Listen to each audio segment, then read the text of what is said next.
How to be an ally. Can I be an ally? Oh, thank you for the bits. If you haven't heard, the cookout is your son likes robots. Closed for new invitations. New invitations are on indefinite hiatus as of November 2016 for some odd reason. If you think you've been invited to the cookout at any point in time since then, I'm just letting you know that it's probably a counterfeit invitation, and you need to check back with us after COVID. But I'm gonna be honest with you, it's not looking too good.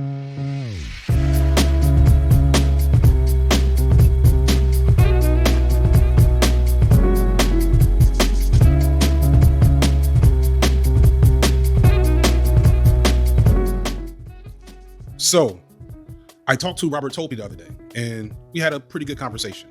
You may recognize Robert Tolpe's face from the video I did around allyship much earlier in this channel's history, or you may know Robert from his own YouTube channel where he kind of dabbles in and out of various pop culture high interest topics. We talked because I knew I was going to be doing this video, and I wanted to touch base on that conversation because to me it was something to speak on, because that video was about allyship and it was directly critical of some things Robert said and did in his video. I'll leave that video there. You can go back and watch it. Despite my conversation with Robert, I do stand behind everything I said in that video, but talking to him made me think harder about the concept of allyship and what we are expecting and what we need and what's realistic. Because the thing I came away with more than anything is that Robert's just a kid. He's 20 years old, and I almost felt bad after talking to him because maybe I held him to a standard that was a little higher than what was realistic for what I was asking. Now, of course, I also did speak to him about, better ways to engage in sensitive topics and things like that. And I don't want to dig into that right now. We will talk about it over the course of the video. One thing that immediately took me aback was an exchange I had with Robert where I asked him what it meant to him to be an ally. Well, I'm gonna have to be honest. I really don't know. I make videos out of just genuine passion for the topics that I talk about. And when I get comments saying, "Oh, you're invited to the cookout," and I basically said racism is bad. I'm like, what? What? Yeah, I think allyship is just a little bit of a weird word because I feel like it's a little simplistic. Because I'm living in am I really an ally? Now, your initial reaction to that may be, bothersome, but I actually think that was a very honest and significant thing for Robert to say, because it speaks to really a good baseline position to be in if you're thinking about becoming a person who acts as an ally to marginalized people. In fact, I think if more people understood that they don't know what being an ally is, then we probably have a much better go of things in terms of being an ally. I talk about empathy so much on this channel because I think it's such an important thing to hold as you try to deal with these troubling and difficult and complex issues around race and identity and sexuality, etc. But also because I feel like there's not much value, at least from where I sit, in beating up on people because they don't have the proper information. At the same time, there's always that challenge of how do you equip people with the proper information? And now as this channel has been blowing up, I'm thinking about how that power dynamic plays out. When I dropped the Bo Burnham video, I honestly did not think it would go over that well. I literally sent it to several peers to kind of see, am I engaging with this with the tone that people will hear me? I had in the back of my head Pops from Boondocks playing over and over again. Jesus was black, Ronald Reagan was the devil, and the government is lying about 9/11. No! That can't be true! I'm trying to explain to you that Ronald Reagan was the devil. Ronald Wilson Reagan? Each of his names has 6 letters, 666. Man, doesn't that offend you? I love this kid. Stop that. What are you doing? So I had it in my head here that I was going to put a big montage of all the questions of, Feek, how do we fix racism? It's just a video, Bo Burnham's Inside and White Liberal Performative Art. Okay. Oh, maybe I'll watch that another time. I thought I'd say it was Tuesday. That's why I ended the video right there, to express that. But you know what? That's on me. I am burdened by my own success, I guess. And I do empathize with the desire to do and learn more for many of you for whom I was able to give voice and vision to issues you've been struggling to define. So I will hold those L's, but I will also not be responding to most of your DMs. That said, for this video, I am here to take responsibility along with my first sponsor. Do I have to watch your fucking sponsorship part to be a good ally? Because then I'm a bad ally. I'm very pleased to announce that my first ever sponsor on this channel is not Raid Shadow Legends, but an organization that really aligns with much of what I want this channel to be. If it was Raid Shadow Legends, I would have watched it. And that is an organization called Uplifting Impact, a Black-owned and women-led diversity and inclusion organization trying to engage in important conversations and actions that seek to shift power to marginalized communities of all forms. Now I feel like if I skip this part, I'm going to be racist. One way that they do this is through their 3-day virtual summit, How to Be an Ally. If you're this victorious, and they went through an emotional arc. So sorry, I couldn't pass up on the joke. So did I. So let's start with the homie. From the media and movies I could find in terms of racial allies, the homie is about as good as it gets. But that's not always saying much. The homie is often a friend or family member before they're an ally. This means that while race or privilege is still in play on some level, the homie and whomever they're aligned to are pretty far beyond that aspect of their relationship being overly important. One reason for this is that to a great Well, I mean, like, what's an ally? Like, just in general. And I only ask, like, what does it mean to be an ally? Like, is it? Because I guess if I had to interpret it, I guess this is somewhat subjective. I would be like, there's people who are actively trying to help black people, people who are indifferent, and people who don't like black people or people of color, or whatever you want to say. So like, would we can call it an ally to just treat black people like people? Probably not, because then you wouldn't be focusing on the specific issues that negatively impact black people, right? But I feel like that's how I don't know if most people act like that. I mean, that's probably too generous, but in my area, I say most people just kind of ignore identity. And I feel like on an individual level, that's the way you should do it. You know, where it's like when it comes to a systemic level, you should focus on more than identity, you have to focus on individual identities and advocacy for those particular groups. But on an individual level, like I think it would be weird if I saw like a black guy and I was like, what am I going to do? Let him cut the line because he's black? That would be weird. You would just treat him like a normal person. And then in some kind of systemic, like how do you be an ally advocating for civil rights? Yeah, sure. That makes sense. Okay. Donating to BLM, does that make me an ally? You know what I mean? I'm just, you know, we're talking about what it means to be an ally. And I feel like the people who treat black people differently, even if it's like better, is weird. Isn't that bizarre? Isn't it uncomfortable? I feel like that would be uncomfortable for people of color if you had like a white person that was like very individually focused on you or your shit when it was unprompted. You know, what does offering a safe space for black people mean? You know what I mean? Like, what does that mean? Like, you're saying don't wear my Confederate shirt or my, God damn it, I can't make these jokes. You don't fuck with BLM organizations? Is that racist to not like BLM organizations? I guess donating in some part to this person's ally summit or engaging in that would make sense in some capacity. I guess that's another problem for like a lot of people, because I think some people, and again, victorious, and they went through an emotional arc. So gets race or privilege. I'm probably being too generous to people, but like there's some people I don't know. Is BLM a good organization? Are they advocating the right way? I feel there's like a real question, because I've heard a lot of white people say yes, but is BLM, like, if I donate to BLM, is that actually advocating in the right way? Because I remember, I was getting confused. Hold on. I know that like, yeah, like Ice Cube was pushing for, what was it called? But I forget what it was called. But he was pushing for a particular thing that would advocate for more money going into small businesses in black areas. Like, that makes more sense. Platinum Plan, right? But then you had like, remember they watched Channel 5 news video and they went into like some area, a predominantly black area, to ask white people for money so that they can build a fucking basketball court in an area that already had a ton of basketball courts. It's like, what's the right way to donate? Like, what's the effective place to donate? You know what I mean? Like, because I feel like that kind of makes sense. I mean, not everybody's a social advocate. Like, I talk about some social. I've stayed away from talking about black issues because I feel like oftentimes when I talk about them, I've noticed a pattern of just being fucking dumb.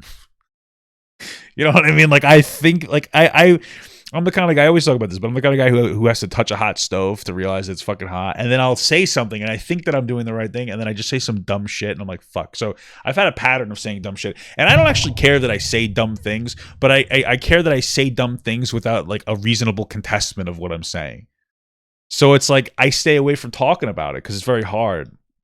And there's not a lot of like people to actually have a conversation with that are within good faith. Like, I guess black advocates that are within good faith that are actually black. Because it's also weird when you talk to other white people about black issues. It comes off very savory.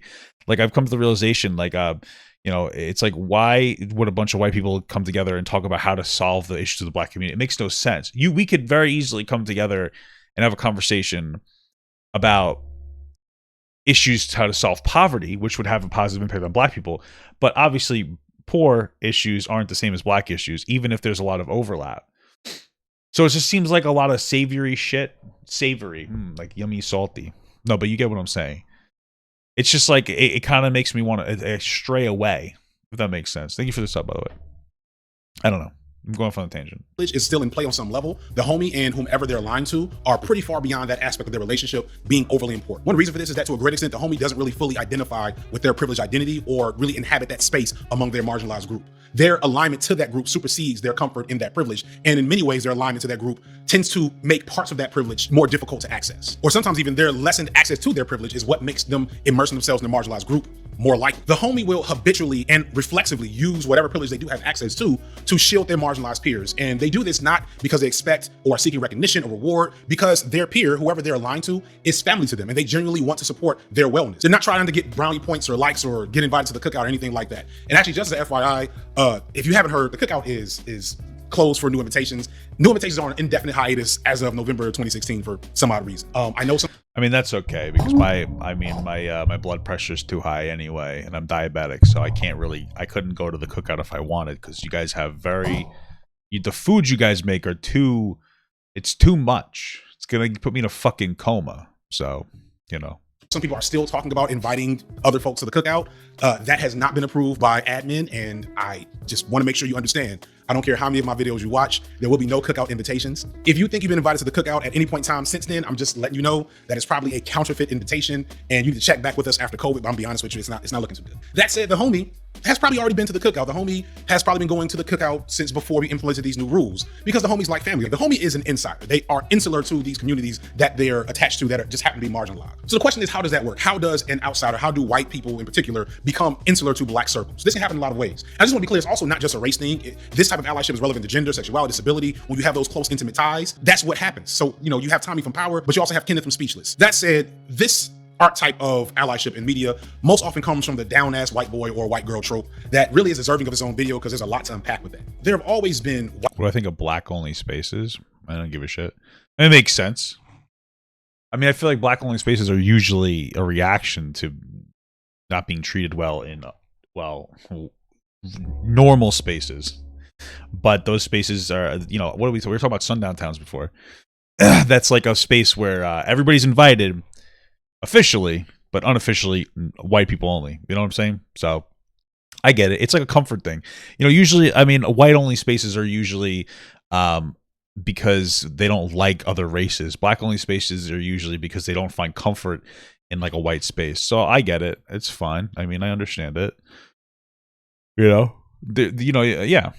White people who have, for one reason or another, found themselves immersed in people and communities. And also, like, let's be honest, those black-only spaces aren't really spaces that white people want to go into. I guess we don't really talk about it that much, right? It's like how do I express this? Historically, my God, I guess you'd consider it some form of segregation either way, right? So we'll call it white-only space versus black-only space. So historically, being excluded from a white space is being excluded from a good space that people want to go to. So fucking demons just still there. Either it's like maybe it's a college or a job, or JC Penney's, sure, JC Penney's, where you want to go there. Black-only spaces aren't usually these exclusive spaces that deny you opportunity if you're not there. They're usually spaces where, like, I guess unless the opportunity you wanted was to hang out with black people, but I don't think that's the same as having a well-paying job. You know what I mean? So it's just different. It's really fundamentally different. Of color or marginalized people in general. A lot of times it's because they couldn't escape poverty any more than the people in their community that happen to be black. There are plenty of poor places in America that are relatively integrated, or you might have a poor white community literally down the street from a poor black one. So the children intermingle from an early age, or they go to the same school. And it's not always just poverty. Sometimes it's just an early friend group that sticks, or a new friend group that develops organically because of a new situation. A lot of times these bonds form as a part of a team or the military, or really just— Is that Here Comes the Titans or whatever? Is that what any group where there needs to be closeness and trust is paramount? That's kind of something that just happens. The key is that the homie gets beyond the barrier of identity, which in my opinion is difficult to do across race or reasons I'll get into later. But for whatever reason, once these intimate bonds are formed, often, not always, but often allyship forms as white peers or privileged peers in these multiracial friend groups have to relearn the perspective from someone who isn't white or privileged in some other state. In some cases, they are so fully immersed in the marginalized community that they become disconnected with their own privileged identity. Sometimes these individuals will mark themselves to signify this immersion. We see this in characters like Stevie from Moesha or Mark Wahlberg character in The Brothers, Isaac from Barbershop, Star from Star. There's countless examples of this to a varying degree. White peers and communities of people of color will adopt a fashion sense, vernacular, and presentation of the people they hang around. Sometimes it's cringe, especially to those outside of that circle, but often, and this is like a really fair thing to get across, these are often genuine presentations of white people who essentially develop these identities well outside of white habitats. It's normal for— Are you saying that it's cringe when some white people engage in like black culture? Because if you think that's cringe, tell me. Hold on. Are you telling me that this movie was cringe? Malibu's Most Wanted? Why can't I speak today? With Jamie Kennedy in it? You think that this is cringe, dude? Come on, bro. That's fucked up. I just felt like showing that. People to adopt the features of the culture that they immerse themselves in that surrounds them. That said, this doesn't make it any less wrought with issues and conflict points. And I also want to point out that there's a really huge difference between interloping white folks or other would-be allies who genuinely have strong ties to marginalized communities versus white people who adopt an ethnic aesthetic as a marketing tool or strategy or just to look cool.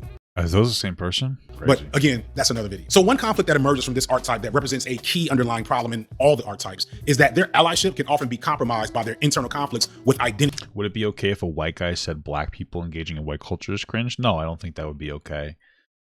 I think that's fun. So I guess funny enough, like unfortunately, when black people engage in white culture, and we know what that means, usually they get shamed by other people in the black community.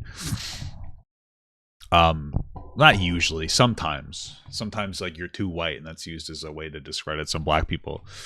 But usually what we refer to as white culture is just like the norm, which is the goal for people to just be part of the norm, right? Really no white culture. There's Italian culture. I guess that would be a better question because like the reason that there's black culture is like a history of systemic racism. But I mean, yeah, it would be totally cringe if a black guy was like pretend to be a fucking Italian, like, hey, I'm gonna beat my wife. You know what I mean? If they said that, you know, or they dragged like the mozzarella, like instead of actually just saying, you know, mozzarella, like a normal fucking human being, that would be a little cringe. Sure. As a person of privilege or an outsider immersed in a marginalized space. Because in an effort to be close to their friends and family, they like to distance themselves from that privileged identity, but sometimes this leads to— Italians are wife beaters, yeah. All like that's a bad take. That's a good take. Listen, I'm just telling you right now. Okay, a lot of my friends are Italian. I tell them that they're all Neanderthal wife beaters. To overcorrection and hypervigilance, where they're so busy trying to erase their privileged identity that it backfires and creates different problems for the communities that they're grouped with. So because they don't want to be seen as regular white people, like all these other problems that they're not thinking about tend to bubble to the surface. This issue has come into play plenty of times in the media. It's a pretty common trope to engage with, but I don't think it's ever been done better than in Blind Spotting. Oh, hey, I would like to get out. Look at this. I'm better winning the glove, though. Yeah. I ain't trying to go back to jail. $200 Let me out. Not Colin's gun. Very nice. Oh, I just got an Uber pickup. You got it. Is this an Uber? I hadn't watched Blind Spotting before prepping for this video, but I'm so glad I did. 10 out of 10 would recommend, but that said, I'm about to spoil a lot.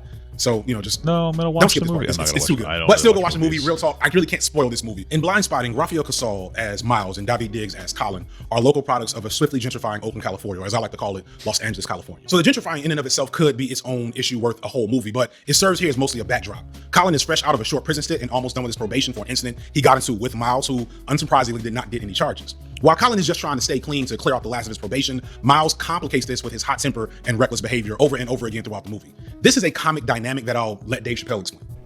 You'll be walking down the street, you'll see like a group of black dudes walking. Not just any old black dudes, we talking, you know, thugs. And in the group, they got like one or two, sometimes as many as 3 white guys to be with them. You ever seen this shit? Well, let me tell you something about those white guys. Those white guys are the most dangerous motherfuckers in them groups. Well, it's true. It's true, man. There ain't no telling what they've done to get them black dudes respect.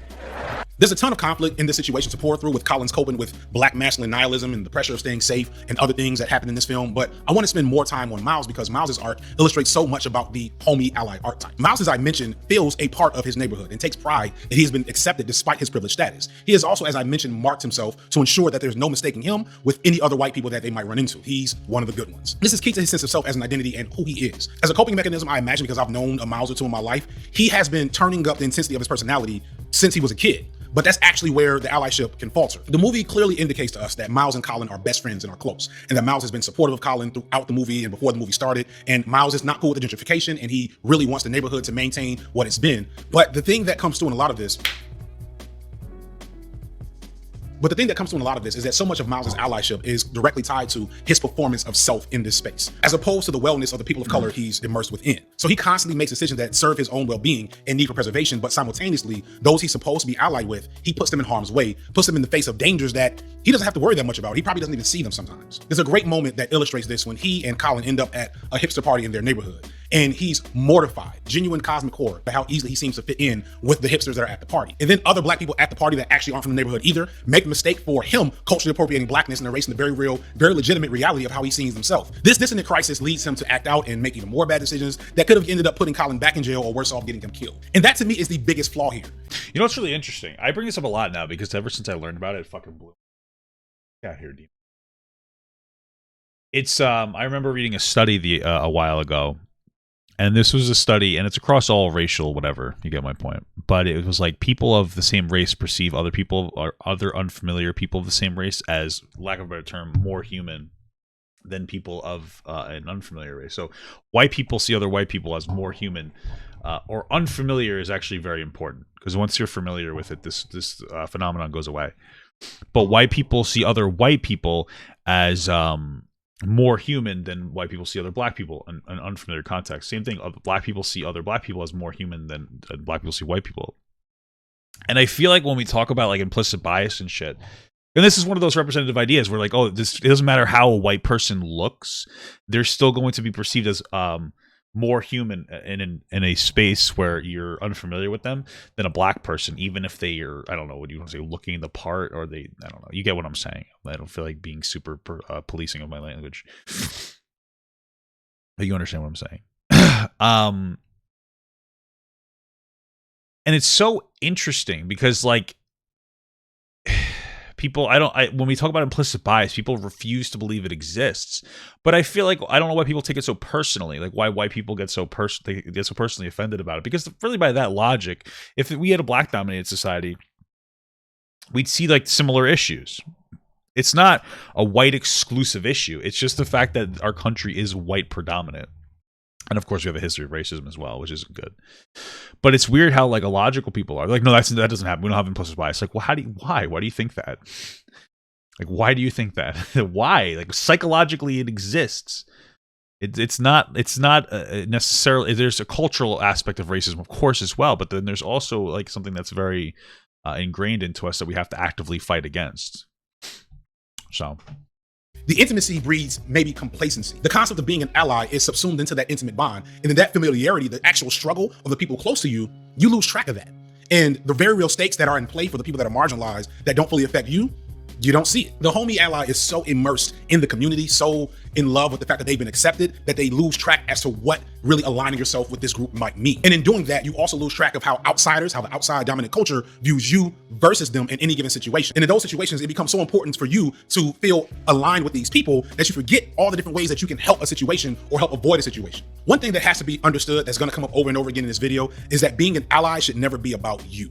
Going in right at the march, at the Black Lives Matter march, like, oh my goodness, like lots of anger, lots of enthusiasm. And we need this. This is an excellent first step. We just don't want you to stay here because you have no self-awareness. Like, you don't really want to interrogate how you show up as a racist person and all the ways you benefited from the privileges that come to you. And so then when you get to that next stage, which is immersion, it's like you really start to establish relationships with people of color. Next up, we have the partner. The partner isn't as abhorrently bad as a savior, which we'll get to, but it takes the flaws of the homie and amplifies them to a new level. But the partner has some key advantages. So we did the homie. Okay. All right. So there's like different versions of the homie. It's just a lot to take in. I'm actually trying to understand. Like the homie seems like somebody who's very ingrained with people. Like it's more about or there seem to be different versions, like people who maintain personal relationships over seeing the color of that individual, and then people who have been accepted into a community, but they do like very extra shit, and they don't even, I guess, realize what privileges they have that could cause the harm. Okay, what is the partner? Somebody who dates somebody? As far as I can perceive. For one, partners usually come together with the marginalized group that they are paired with a common goal, and thus, for the most part, on even ground. This pursuit of a common goal presents an opportunity to build bonds not contingent upon benevolence or one-way gratitude from a person's allyship, but to perform that allyship for pursuing that goal. And although this isn't the best form of allyship that exists in the media, because I don't know if that's a thing, it's maybe the most useful example to think about while watching this type of media, because it presents us Are these through like the lens of, okay, with a realistic model of what really happens. It shows how different people from different backgrounds and different levels of privilege can come together to pursue mutual goals. At the same time, partners often make the mistakes that homies make on occasion, which is failing to keep in mind their privilege and how said privilege protects them in the grand scheme of things. In fact, in movies and in real life, one thing that marginalized people worry about is that once an opportunity presents itself to a person that you're partnered with that has privileges, that partner will use that privilege to avoid a challenge that is inescapable for their marginalized peer, or possibly even double cross, often weaponizing their privileged status to get ahead. I have to win this. Flave is meant for me. Like, none of these other girls even come to my level. That's my Flave. I'm gonna sit down with you and we gonna get it poppin'. Wow, that's right, dog. You got handcuffs and handcuff her to a bed. I will stay here. She's crazy. She's mentally disturbed. I trust her. If I didn't trust her, I wouldn't let her stay in my house. She lied to you. Can I ask you a question? Yes. Where the did your accent go? From here, we enter into a very important flaw in a lot of people's attempts to be allies, which is that too often allyship becomes less about the marginalized people and more about defeating some other group that you have issue with, that you want to prove that you're not like. And very often the would-be people that they're allied to are stuck in between, suffering the casualties of these petty disputes between two privileged groups that really are not paying attention to the issue at hand. That we just came back from George Floyd Square and looking at a lot of the same situation that you mentioned in Atlanta happened there as well, where there was a lot of white folks from the suburbs coming in and causing damage to the community, and lots of questions being raised there. Where that actually makes sense. I'm really trying to process this, because one of the things I realized, like in not like after the summer, after things settled down, was there seems to be a lot of angsty teenage, mostly white Antifa members who seem to cause a lot of problems and exacerbate issues. And that kind of makes sense. Like they're more interested in, I guess, taking down the government than they are with help. So it's like not allying with black people isn't so much about being a black ally. It's about fucking up the system, bro. Does that kind of make sense? Okay. That's interesting. Well, tragedy to the black community is it being exploited by certain political aspects of the white community to really not fight for black people, but to fight against other white people, political components of the white community. And we were looking at a lot of graffiti that was written on the ground and stuff, and it's clear like somebody came in from the suburbs and wrote this down, and it's clearly not about George Floyd or. I want to make a joke, but it's going to be inappropriate. This community here, they're talking to someone. It's white people talking to each other through via us as a vessel, as a disembodied entity within the equation. One example of a partnership that greatly typifies this is in Django Unchained between Jamie Foxx. I get it. Antifa is a fucking concept, not a group. I understand, but you know what I'm saying, dude. You know what I'm saying when I say Antifa. You know what I mean? It's a bunch of kids. Usually, Antifa is a bunch of kids, privileged kids that like to walk around and they like to fuck shit up. You know what I'm saying? Like to do dumb shit. There's not exactly a lot of like positivity that seems to come from that group. Yeah. Django and Christoph Waltz's Dennis character. This movie slightly subverts the partnership element in that Waltz's Shoals character starts their partnership via legally buying Django and maintaining ownership of him until they finish their first set of bounties. But during and after this time, Shoals and Django bond. They become peers. And it's somewhat paternalistic, but that's because Shoals is teaching Django a trade. And it's clear that Shoals admires Django's natural skills and his love for his lost wife, Broomhilda. Shoals has no reason to accompany Django on his quest to find Broomhilda, played by Kerry Washington. It's his friendship and admiration that makes him put himself back in harm's way, not a sense of paternalism or need to be seen as a savior, which we'll get to later. However, it's just as clear that Shoals doesn't understand the type of danger he's putting Django in over and over and over again. There are numerous scenes where Shoals is reckless and really downright lucky that he and especially Django aren't shot on sight. Shoals may hate slavery, right? But he definitely doesn't understand how slavery works or racism, nor has he reconciled that his role as an ally for Django is still very much about his own needs and opinions. This comes to a head at the end, where Django and company have executed a plan to get back his wife that will allow all of them to leave safely. However, Shoals' pride forces things to go awry, and this results in the deaths of pretty much every white person in like a mile radius, along with a few innocent slaves. Over the course of the movie, Shoals vehemently expresses his disdain for the American South and his hatred that the South has configured themselves in the image of what he sees as supreme European culture. Shoals takes his nationality seriously and informs all of his decisions and behavior. Although he participates briefly in the slave trade, to him it's important to make the distinction that what he's doing is very different than the barbaric practice of slavery and really everything that's going on around it. Furthermore, Candy disgusts him, not simply for his brutality, but also for the audacity to equate himself to the caliber of real white people and the civility and refined honor of the European gentleman that Scholes sees himself as. And we see this through Scholes' behavior. Leading up to him killing Candy, he's forced to watch the way they draw up documents, which is the same way they do in Europe. He's tormented by the images of what he's seen up until this point of black men being eaten alive by dogs. He's also infuriated by the women playing Beethoven, which of course, you know, is the height of European culture. Somewhere inside, maybe he's realizing the meaningless of all of this, that his civility and the reality of the brutality of slavery is, you know, it turns on the head of a pin, but he doesn't seem to be ready to recognize that. He doesn't want to recognize just how similar Europe is to America. That's very interesting. I didn't really look at it from that framing. That, like this black ally framing where, yeah, I didn't look at it like that. This black ally, I didn't look at it from like this black allied framing. And then at the end, he like lets his pride get in the way and ends up like a bunch of people dying when he could have just walked out and Broomhilda would have been in a better spot. And of course, it ended up going into a better way, but that's because it's a fucking movie. Like if it wasn't a movie, that type of behavior would have caused like would have really went south.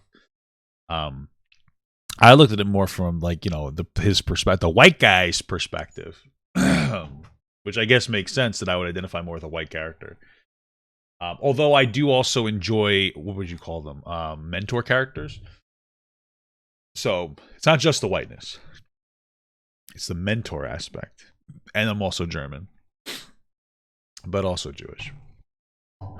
Anyway, let's get into this. It's important to him, even worth his life, that he keeps that distinction clear. In the last moment when Candy tries to taunt him, Scholes thinks he turns the table by pointing out again that slavery and the concept of racism is illogical. He points out that famed author Alexander Dumas, one of the most prolific writers in the history of the world, let alone France, is black. And this is meant to be like this ill clap back on the institution of slavery and like Candy's whole way of life. But Scholes misses the fucking point here. And this is like a missing point that a lot of allies do. You're so ready to dunk on, you know, right-wing, conservative, whomever, that like you're not thinking whether the dunk is gonna score points. I don't know how the metaphor is gonna go. But you get my point is, stop doing this shit. That's another thing. Like, how much do you like to be right? Like, if you on a 0 to 10, you really like to be right, it's gonna be very hard for you to be an ally. Like at the 7, 8, 9, 10 mark, you don't know how to hear people, you don't know how to connect with people. You have an idea in your mind about what right is that you've established through who knows what, and it's going to be really hard to change. And allyship has to be more flexible than that. And I think most people get stuck because they want to be right. And so whatever the thing is they want to be right about, they will go hard on it. But sometimes you need to learn some other things. Yeah, I think that's why I got stuck for a while. A lot of people do. I love being right. Yeah. Don't nobody like being wrong, especially if you feel I'm always correct. That's interesting though. That's very interesting. like you're. Because I interpret that like bringing it back to the conversation where a bunch of white people will get around and they'll talk about how to, you know, deal with black issues, which is obviously fucking stupid because you should have a black person in on that conversation to be able to yes or no what you're saying or give feedback. And it's very, because I interpret it as like sometimes I think some people, progressives think they know what they need to do to help like black people, like white progressives obviously, but they just don't. They don't understand it. And so that's how I interpret you need to learn to be wrong, kind of. That's the general narrative that they're saying. Because I've had to learn to be wrong, you know? Like, I've noticed things, like, for instance, one thing that I remember, I used to talk about how I think black people need reparations. And what reparations meant to me, though, was, like, the technical definition of, like, well, attacking the systems or fixing the systems that disproportionately negatively impact black people's reparations. And I remember one day realizing that, like, what reparations means to the majority of people is financial restitution in some capacity. But when you say reparations and then when you're pressed on it, you're talking about systems that disproportionately negatively impact black people, I don't really think that that's reparations. That's really just like, hey, what can we do that doesn't hurt white people that helps black people? And I get it. Like, I'm for those things. I'm for, like, you know, prison reform, drug reform, etc. But I wouldn't call that necessarily reparations. I call that, I honestly feel like people are almost they're being manipulative in their attempt to generate black what word am I looking for? Justification or black validation, that they're being dishonest about what they mean when they say reparations, because they know saying reparations to a black person is going to invoke a particular emotion of like, yes, I deserve to have some form of restitution. But when you press them on it, they're really just asking like, oh no, I think we should attack these systems. And I feel like that shouldn't be called reparations. I feel like it's weird to consider a system, like fixing a broken system that disproportionately negatively impacts like black people as reparations. Because if you think about it, slavery disproportionately negatively impacted black people in America, and getting rid of that by that logic would be reparations, which I think is fucking stupid, because I don't think getting rid of slavery is a reparation, you know? So I don't know. That's how I interpret it. And it took me a while to understand that as one of the problems, you know? Right. For real. Like, so Dumas is black, yes, and he was free in France, of course. And because he was free and because he was talented, he was able to rise to greatness in a way that would not have been possible in America. But he was still born to a female slave on the French colony of Haiti, a colonial state so brutal that it was eventually overthrown. So had Dumas stayed in Haiti under French rule, he'd have never had the opportunity. And just because in France, in the home imperial state, he was free, doesn't take away the reality of colonialism that France and the rest of Europe was enacting in at the time with nary a blink of an eye. Europe has no business finger-wagging at America when it comes to human atrocity. I'm sorry. But all of this is missed on Schultz. He cannot help himself. He has to prove that he and his culture is different from Candy's, when in reality, is it? And standing silently in the room this entire time, waiting to finally taste freedom and get away safely after all the blood, all the killing, all the stress, etc., are Django and Broomhilda. And then because of Schultz's decision to put his honor and the need to feel superior before the safety of his allies, it cost him his life, which is wasteful in and of itself, because like he could continue being an ally. But it also causes Django to survive this insane gun battle, which from an entertainment standpoint is spectacular. I get it. I get why this happened from a filmmaking standpoint. But in the concept of allyship, it's abhorrent. Schultz and Candy argue, fight, kill, and die over who is the least brutal oppressor. And black lives are hanging in the balance. And like, if that isn't the metaphor for how allyship looks sometimes, I don't know what is. Humility. Like you would hear a whole lot of people being fervent about, I need to be radical, I need to be extreme, I need to be out there. But then they charge and they shoot Calvin Candy and they make the situation worse for Django and Brunhilde. There's something about humility. Now, again, you mentioned Schultz having skin in the game. And I'm trying to think of like how I would interpret that mentality. Like, I guess that movie is like, he does constantly express that he doesn't want, like, that he thinks that slavery is horrible and oppressive. He does buy a slave though, and he is able to identify with the group of the oppressors in this thing. Yeah, very interesting. Trying to let it roll in, like really understand it. I'm just really trying to suck it all in, yeah? Schultz loses his life, standing up for what he thought, and he did not have to do any of this at all. So there's some virtue to what Schultz did. I mean, I respect that though, losing your life on your moral like grounds. So like, you know, I would say that for me, that's something I would identify with just fundamentally as a man more than anything else. However, it became clear that it was more about his dignity. It was more about his self-image. It was more about what he thought was right than what was beneficial for others. We get that a lot in our work, where it's very difficult to be told over and over by Schultz's that we're not fighting the Candies enough, the Calvin Candies enough, the way that we're supposed to. And again, being Django and Brunhilde in the middle, like, please tell me more about how But that's interesting, because like I guess the implications of that, like what you would say is that white people need to work better within the system. Does that make sense? I guess. I don't know. It's like there's a lot in there. There's just a lot to roll through the old noggin here. Let's get to it. Let's get to the thing that we've all been waiting for, shall we? The most egregious and easy to pinpoint fails of That's me. I'm the savior. I'm the savior of everybody. I'm the greatest thing in the world. Allyship that we see in the media, which is, I'm better than everybody.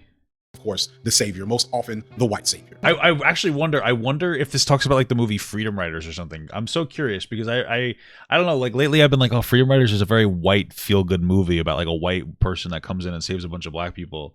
And I wonder if is that what we get? Because it's so interesting, because I feel like for me that is a very savior-esque movie, but then even like Django has a bit of saviorism kind of in there, like trickled in there. And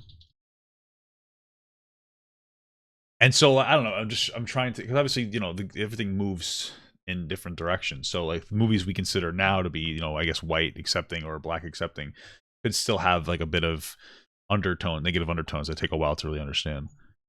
Not gonna come out here pseudo independence white savior like, I got it, y'all, I got it from here. Let me tell you what I'm doing. I'll save you. Right. Then it's like, oh, it was me too, huh? And when you get that emotion, because why couldn't it just been a black teacher? You know what I mean?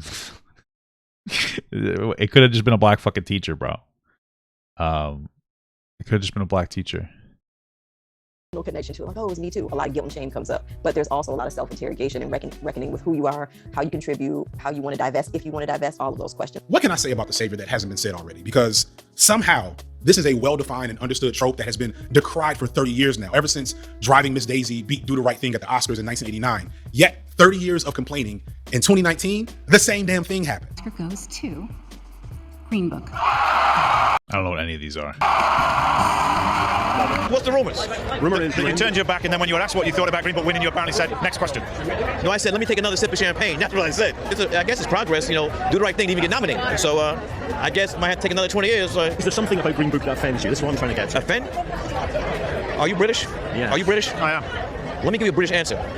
It was my cup of tea. Not my cup of tea.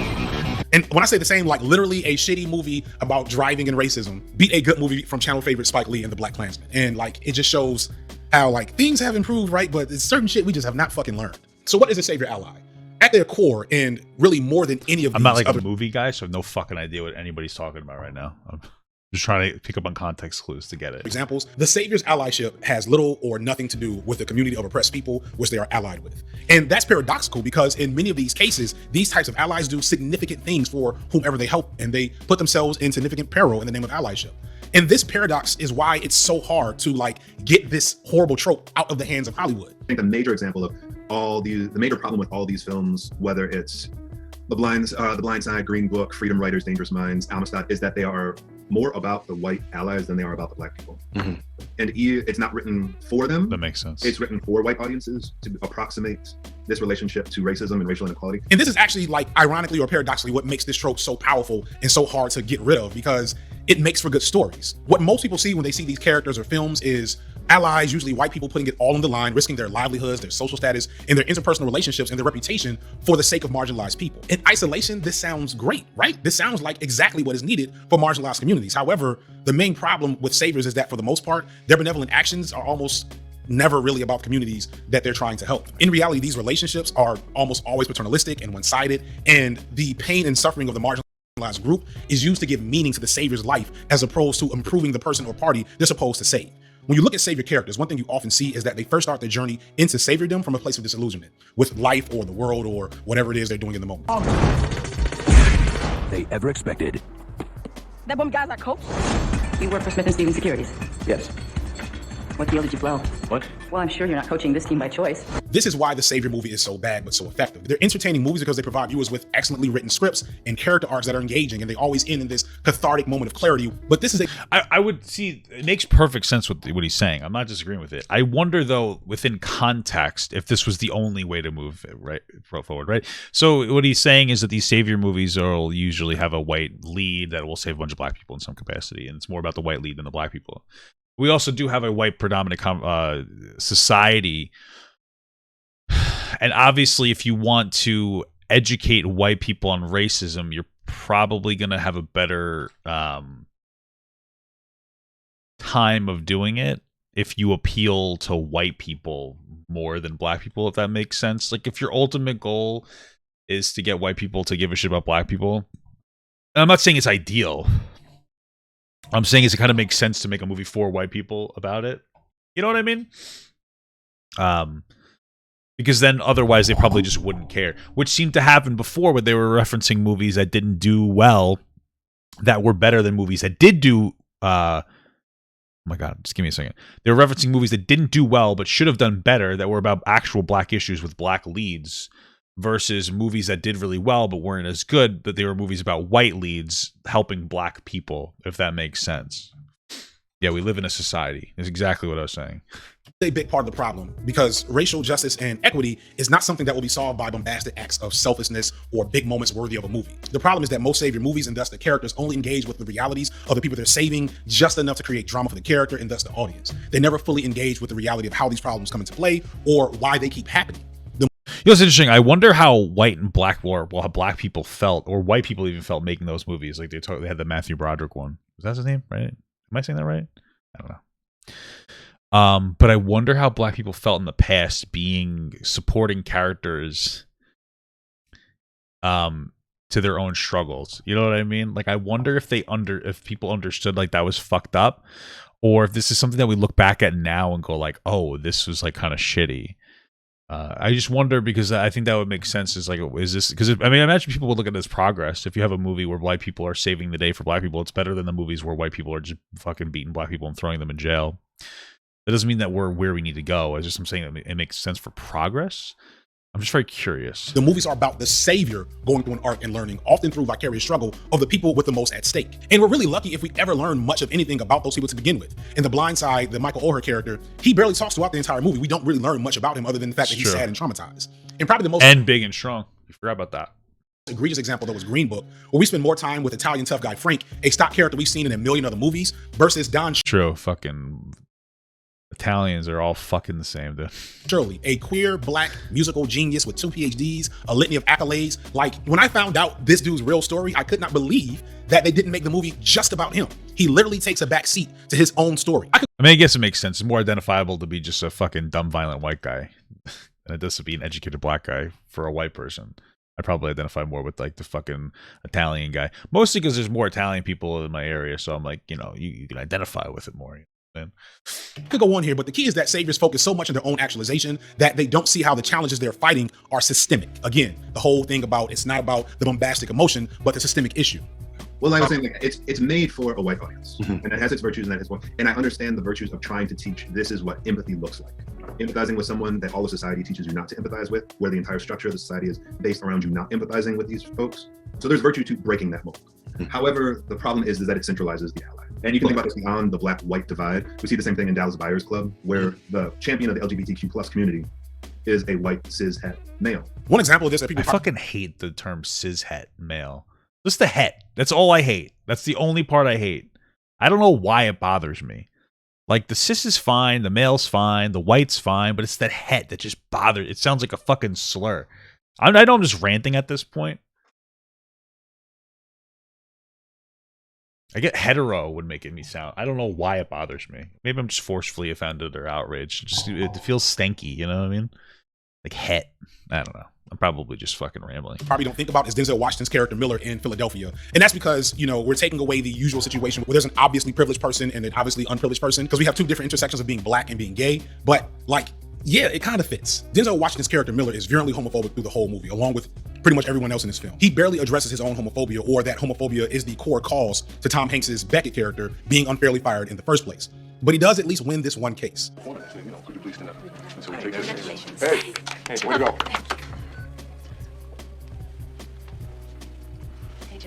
So even though Beckett dies in the end, even though the AIDS crisis continued to ravage gay communities, and like the history of the AIDS crisis, which is alluded to slightly, doesn't get really any attention, the audience leaves feeling affirmed. We leave the theater thinking that everything will be okay as long as we, as individuals, take similar actions to fight injustice at that individual level. We don't take the time to engage in the system, and that really just makes the system more strong in the end because we're afraid to address it. Well, it's so interesting because I'm looking at the gay one specifically, and I remember a while ago, and this is going to be relevant, just give me a minute. I you know, I've been very critical of the over-sexualization in the LGBTQ community, to the point where it's at parades and it bothers me. It does bother me. But I remember actually having a conversation with my fiance. She's very educated on this stuff, and she told me the reason why that there's over-sexualization, especially with gay men. And we talked about it, and the reason is because like gay men, obviously, well, everybody was, but were forcefully repressed. You couldn't be gay. You had to have a wife. You would even have a wife. This is what would happen. Normally, a gay guy would go and you'd have a wife. And then maybe on the weekend, you would go out to a club that all the gay people knew was gay, but nobody else did. And then you'd have sex, and you would be like very, you know, you'd be what's the word I'm looking for? I don't know. You'd have a lot of sex. That's the fucking term I'm looking for. And that's where I guess the celebration of over-sexualization comes from. It's like that celebration of like minute freedom one day, like an hour a day a week. You know? And why the fuck? I know I had brought this up for a good reason. Oh, and the reason was like partially because it was illegal to be, you know, gay married. And then also though the social stigma around being gay in general and like being beaten if you weren't gay. Or if you were gay and you expressed that homosexuality. And, you know, obviously, I think, though, on an individual level, if you can appeal to people individually, be like, oh, these are people, I think that does make progress, right? It's still, what he's saying makes perfect sense. Like, you're following the character, the flawed character that has a bad perspective on things, of being homophobic, but then in the end becomes less homophobic. But I think that's kind of the point. I guess, for those movies is to generally, I mean, really the point of the movie is to make as much money as possible. So you're obviously going to have, in the case of like the white savior movies for black people, it's going to be a white character, or in the case of this movie, you're going to have a straight character. People love Denzel. I love Denzel. I think he's great. The identifiable character that you can insert yourself into, like, oh, you might be a little racist or you might be a little homophobic, but at the end of the day, we're all people, and we can learn to respect each other on a fundamental level. But it makes sense to make that appeal to the general person that doesn't go through the struggle, because you need those people not struggling to understand the struggle as much as possible, or at the very least be more of a net positive than a net loss on that perspective, from a social perspective. Because, like, obviously from a systemic perspective, we need to focus on like the systemic change, but in order to create systemic change, you need to make that message more palatable for the average person, which is an unfortunate reality. Obviously, ideally, you wouldn't have to do that, but it is something that you have to do. I'm not defending saviorism or savior movies, because I think they're kind of weird, but within context, usually your savior movie is a movie that will generally play on the thoughts, feelings, and emotions of your savior type at the time. So obviously nowadays your savior movie isn't as savory as your previous one, because we've made better social strides for the most part. But you're still like when you have a movie about how black people are cool, usually you're gonna make a character that that the person that doesn't get it, and myself in this case, would be more identifiable with, if that makes any sense. If that makes any sense. It probably makes perfect sense, but I probably over-explained it. But yeah. In fact, when people say we need to address the system, like people that have done the savior work think, no, it's not the system. It's that each individual needs to do their part. I think it's both. I mean, individuals have an impact on the system.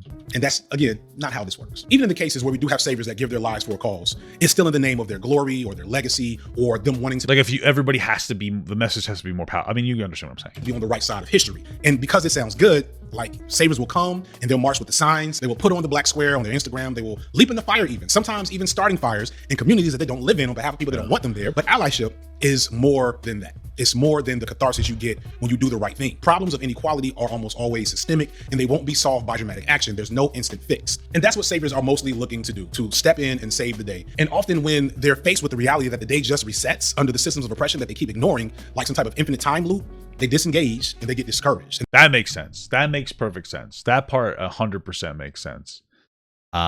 Because you see it. It's on a loop. It's like every 2 years when elections are coming up, black people, all of a sudden the media cares about black people again. Oh, and then everybody gets the social, they feel very socially validated when they speak about black people as if they're people, which they are obviously. But then once it's over, once the election cycle's over, all of a sudden black people don't really matter anymore. Nothing really matters. Nobody gives a shit. It's a very real thing. And I think that's a big problem. People start to disengage the second there's no longer any social currency that you can get out of black issues, and they just wait for it to happen again, and then they advocate for black issues, but things kind of like peter out. I'm not 100% educated on if the platinum plan went through, but I remember Ice Cube was advocating for it both to Trump and to Biden, and Biden's like, yeah, we'll talk about it after the election, or the campaign said that. I don't think that they ever actually talked about the platinum plan afterwards, which I think was investments into small communities, because they didn't have to, because they got the black vote. And that's kind of the problem, is that most times when there's the only time that black people seem to get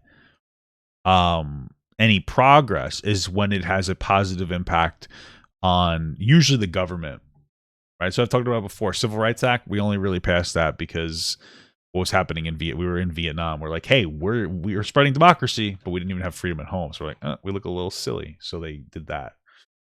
Slavery, my understanding, the only real reason we ended, or the biggest reason, was because it crippled the South economically. You know what I mean? So and that happens, I think, for most people across the board. Regardless of your identity group, that just seems to be, usually it is a tool to get something from another politician, for them to be like, well, I want this, so I'll give you this. But obviously, black people are the most oppressed group in the United States. And so it has like more of an impact in that capacity. And they stopped putting in effort altogether. When they realized, yeah, we have a black president, racism was over. Yeah, racism ended for 8 years and then, you know, came back. It was actually, I think, worse when Obama was president. That's one of the interesting things. It's interesting because people will be like, oh, right, you know, we have a black president, like racism is obviously dying. And I think it is generally, slowly, of course, but it's so interesting because when, I always talk about this. I remember being in a supermarket and I was talking to this woman, old lady. She just randomly walked up to me. We were talking, and she had a friend. Her friend was black, and she's like, you know, it's so funny. And this is what, like, it made me realize, and it's such a normal thing, but it was so profound to me. She's like, you know, she was having a conversation with me, and I don't remember exactly what she said, but she was bringing up the fact that when her friend's annoying, she doesn't just call her a bitch. She calls her a black bitch, and her friend calls her like an Irish bitch or something. And it made me realize when people are when you don't like people. They're not just shitty; they're identity and shitty, right? So, like, you might be my friend. If you don't like me, I'm a fat asshole. I'm not just an asshole; I'm a fat asshole, or I'm a fat bald asshole, or a fat bald blind. Yeah, you get my point. And so it's one of those things where when Obama, people perceived him as doing well, he was like a good president, but when he was doing bad, he was a shit president. But he wasn't just a shitty president; he was a shitty black president all of a sudden. And it's one of those things that we don't realize is that I think that when we don't like people, we try to be as critical on that person as possible, even if it's just in our heads. And so all of a sudden, these what you would consider a flaw. And that's what people did. They don't realize it. All of a sudden becomes a weapon. So it's like, oh, this black asshole. This you know, that's a we don't even realize it, but that's a flaw to us. That's a flaw to people who were criticizing Obama for being black. It's like he's a black president. He's like that. He's a shitty black president. And they were just saying black as like a slur almost. And some people were going worse, of course. But yeah, I thought that was something that was important to bring up. This in the world, there's unfairness. Right. They don't necessarily want to stop the unfairness. They want to resolve the riddle. So they become more interested in like, okay, so how do I solve this? And that's the other thing. Even when it comes to how to be an ally, and we say, all right, now you have a lot of work to do on your own. Okay, I understand. But in 20 minutes, how do I solve this? Like, so you might be asking, is there a good version of a savior? No, not really. But there's at least one savior story that I can think of that offers some useful elements to think about. And that comes from the movie The Free State of Jones. He died with honor. No, Will. He just died. This is still very much a white savior movie, but it does at least engage in this archetype. I didn't see any black people in that movie. Story with a few nuances that provide lessons, kind of. So off the bat, one good thing that's important to recognize is how Newton Knight first understands issues of class, which hopefully eventually lead him to issues of race, but that doesn't always happen. So we see Knight rejecting the propaganda of the ruling class that has him and other poor whites out on the front lines of a brutal war that they're losing while the sons of rich men are being sent home. This causes Knight to defect from the army and he goes home disillusioned, but he hasn't quite got it yet. People come in and they establish their class analysis first. And then perhaps a racial analysis emerges of the way things are in the world. It's like, look, I'm a poor white person in this world and I see I'm fighting these people's war. And I don't have anything to gain from it other than access to the title of whiteness. Like, what is happening here? You know, like that, what do they call it? The 20 Negro rule? Yeah. I didn't even know about that until I watched this movie. Yeah. To me, I gotta look that up really quick. But I can't say the word. Let's see what this is. It was a piece of legislation. Oh my God. I can't put it on the main screen. Oh my God. It was a piece of legislation enacted by the Confederate Congress during the American Civil War. The law specifically exempted from Confederate military service one white man for every 20 slaves owned on a Confederate plantation, or 2 or more plantations within 5 miles of each other that collectively had 20 or more slaves. Basis. It was a rejection of the United States presidency, which was issued 3 weeks later. There's a slave rebellion. Dude, wait, what?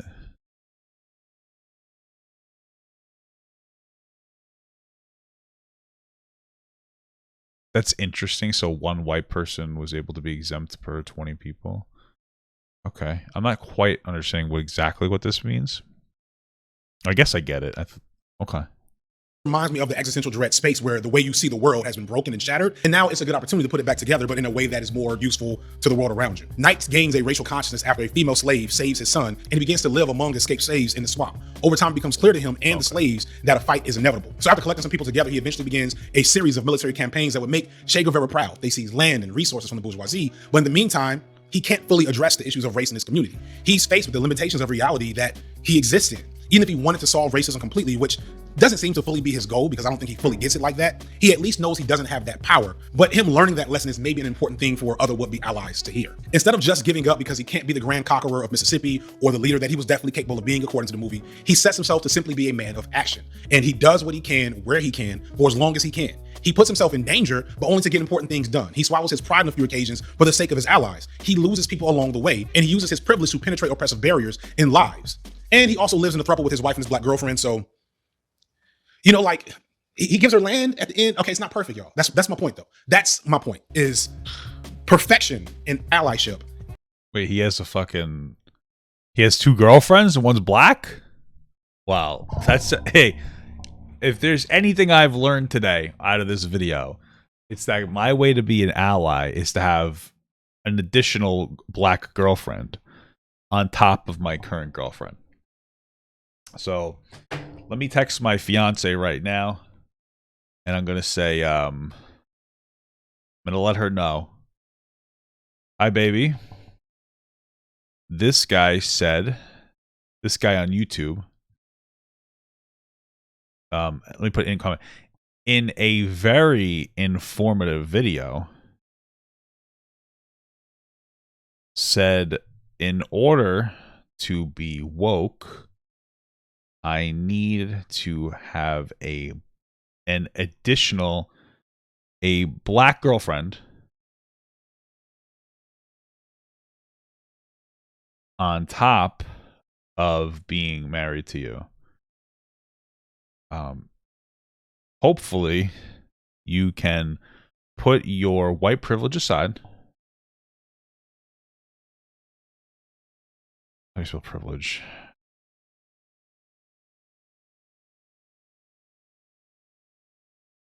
And allow me to, let me see, enact damn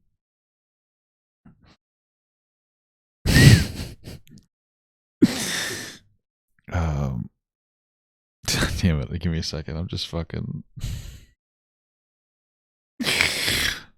advocate for black rights. Yes, rights. If not, then maybe you'll need to start questioning your own racial biases. Okay.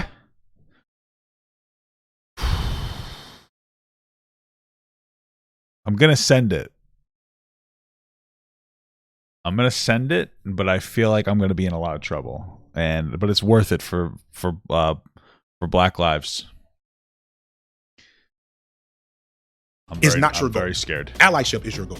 Sitting down with Robert gave me a moment of clarity about a glaring flaw in my own ethos on allyship. And like, I actually now have some regret in making that video. Robert is just a kid. No shade. But as I said, Robert is in his early 20s. And like, I know this exchange, the parasocial relationship makes us seem like more than we are through this screen. But in the end, we're just people. And most of the people talking on this platform are, from my perspective, children. But we engage in these complex and important issues as if most of us on these platforms have advanced degrees, as if a few weeks of research can make you an expert on nuanced, complex issues that have lasted centuries. One YouTube video or YouTuber is not going to do enough good to reverse generations of oppression or do enough harm to warrant some of the reactionism that I think we've normalized on social media. If we commit to doing better and being careful and engaging in sensitive conversations that we're new to, and also just being willing to learn, we've got a lot going for us in that regard. The reality that oppressed people are living in. Didn't Robert deplatform Dinelli for making faces? That's an interesting question. So for people who don't know, Dinelli was I don't even think he's really gone. So I talk about this a lot because this was fucked up. Because he got fucking decimated constantly. And I honestly did my best to stick up for him, even though what he did was a little shitty. But it's like, he's 17. Like, give him a fucking break. So Denali was a TikToker with like 3.5 million verified on TikTok, obviously. And he would make a bunch of reaction content where, you know, thumbs up, thumbs down, happy faces, sad faces. Some of his videos, though, oh my God, I've agita.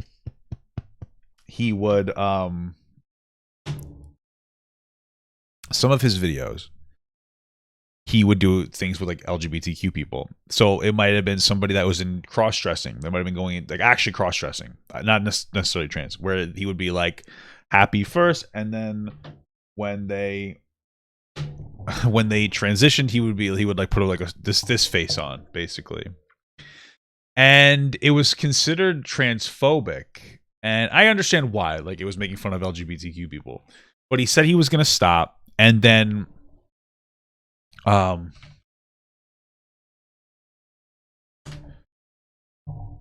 this, like a lot of LGBTQ people, including Robert Talapi, dogpiled the fuck out of him. They wouldn't like let him off. And so it went to the point where he lost his main account with 3.5 million, alt account with 2 million, and then literally 7 other accounts. Like he couldn't come back. He was constantly getting mass reported. And the reason I bring up this person is because he was very aggressive. He basically he insulted Dinelli, and then Dinelli just played his message, and then people went and they expressed their issue with this guy, and it was rude. Some of them called him the F slur, Dinelli's fans, but he deserved some backlash because he was being, you know, antagonistic and rude, and that really resulted. That's part of the resulting in Dinelli getting deplatformed. And people have said to me, like, hey, do you think that there was a racial component? And I was like, no, I don't think so. For me, it was like a young kid that was just like, he made like a little mistake, identifiable. I've been ignorant to constantly. And he got fucking destroyed, even though he apologized and said he was going to move on. And people were like, oh, is it because he's black? I never thought so. But I starting to, and his mom was banned too. Fucking dumb. But I'm starting to think maybe there was an element because he was black, not like an active he's black, let's get rid of him, but maybe like some kind of a bias, like implicit bias, some kind of like undertone of people not liking him because he was black. And we talked about it before, where people perceive different people of different races as like, you know, less human until they become more familiar. And I wonder if there was a component to him of him being black. Yeah, see, look, free Dinelli. I don't even know if I'm saying it right. I say people's names wrong all the time. I really, really wonder. I really do.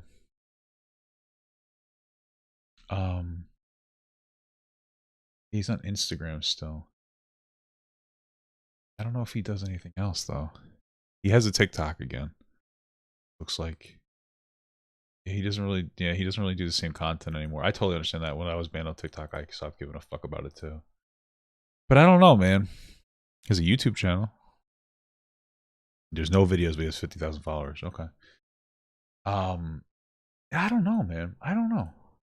This isn't a movie. The action that you take. If he was white, what do you think? I don't know. I don't know, because I'm trying to think of somebody to compare him to that was doing similar things to him, and I don't know that I can think of any. I know people went in on him for it.